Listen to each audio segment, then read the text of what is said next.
चलिए, अगला जो क्वेश्चन आपसे पूछा गया that was related to the stealth technology, जिसमें बेसिक फिजिक्स का भी ब्लेंड है और डिफेंस टेक के अंदर जो स्टेल्थ टेक आता है यानी कि जो फाइटर जेट्स वगैरह के लिए यूज होता है उसका भी ब्लेंड है।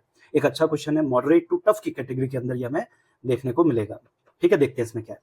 So which statements with regard to the stealth technology is or are correct. तो आप एक बार देखिए इसे, ये कन्वेंशनल एयरक्राफ्ट है, जब इसके ऊपर रेडार रेडियो वेव और माइक्रोवेव जैसी इलेक्ट्रोमैग्नेटिक वेव को थ्रो करता है तो रेडिएशन जो आपकी रेडियो और माइक्रोवेव है they are going to hit the conventional aircraft. अब इसकी डिजाइन ही कुछ ऐसी है, इसकी जो शेप है, इसकी जो डिजाइन है वो डिजाइन कुछ इस तरीके के कि बहुत सारा जो रेडियो वेव माइक्रोवेव है वो स्कैटर भी होगा लेकिन बैक स्कैटर भी होगा, यानी कि वापस उसी डायरेक्शन में आ जाएगा जिस डायरेक्शन से रेडार ने थ्रो किया था।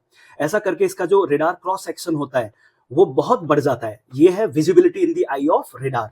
तो कन्वेंशनल प्लेन होते हैं वो रेडार बड़े इजीली उन्हें डिटेक्ट कर लेते हैं, लेकिन जैसे आपने डिजाइन को चेंज किया, आपने शेप को चेंज किया, आपने डिजाइन को चेंज किया, उसको चेंज करते ही आपका जो रेडार क्रॉस सेक्शन है वो रिड्यूस हो जाता है, यानी रिटर्न बैकिंग वाली जो रिटर्न बैक होने वाली इकोज है, जो स्कैटर्ड है, स्कैटरिंग है, वो सारी की सारी कम हो जाएगी और रेडार को रेडिएशन कम मिलेगी, जो इलेक्ट्रोमैग्नेटिक वेव्स है वो कम मिलने वाली है। ठीक है, तो इसका मतलब ये जो शेप और डिजाइन है उसका इंपैक्ट सीधा सीधा क्या होता है, रेडार छुप जाता है, जो फाइटर जेट्स है वो छुप जाते हैं in the eyes of radar. ठीक है ना। अब ये और कैसे किया जाता है, इस पर मेटा मटेरियल्स यानी नैनोटेक, मटेरियल साइंस, इन सबका यूज करके इस तरीके की पेंट लगाए जाते हैं, इस तरीके की कोटिंग की जाती है, इस तरीके का टेक्सटाइल इसके ऊपर रखा जाता है कि जिसकी वजह से ये सरफेस कुछ इस तरीके की हो जाती है कि जब इसके ऊपर रेडियो और माइक्रोवेव स्ट्राइक करती है तो लॉट्स ऑफ रेडियो और माइक्रोवेव किस में कन्वर्ट हो जाती है, वो कन्वर्ट हो जाती है in the form of heat, heat की फॉर्म में कन्वर्ट हो जाती है।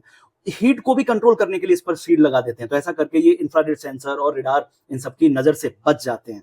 ठीक है ना। अब स्टेटमेंट को देखते हैं, क्या बोल रहा है कि stealth object are coated with the meta materials to increase the scattering of the electromagnet. No, this is wrong, reduce it, reduce करना है क्योंकि आरसीएस को हमें क्या करना है, कम करना है। So third statement is wrong. Now stealth object have a very small radar cross section and are coated with the radar observing material. बिल्कुल ऐसे मेटा मटेरियल्स लगाए जाते हैं जिससे कि उनका जो visibility in the I of radar वो कम हो जाता है। First statement is correct. Stealth object can be detected using the specific frequency, खास करके जो लो फ्रीक्वेंसी होती है, लो फ्रीक्वेंसीज का मतलब लो फ्रीक्वेंसी में आप रेडियो वेव्स का यूज करके और डिटेक्ट भी कर सकते हैं, वो 100% इनविजिबल नहीं होता। तो second is also correct, answer will be C.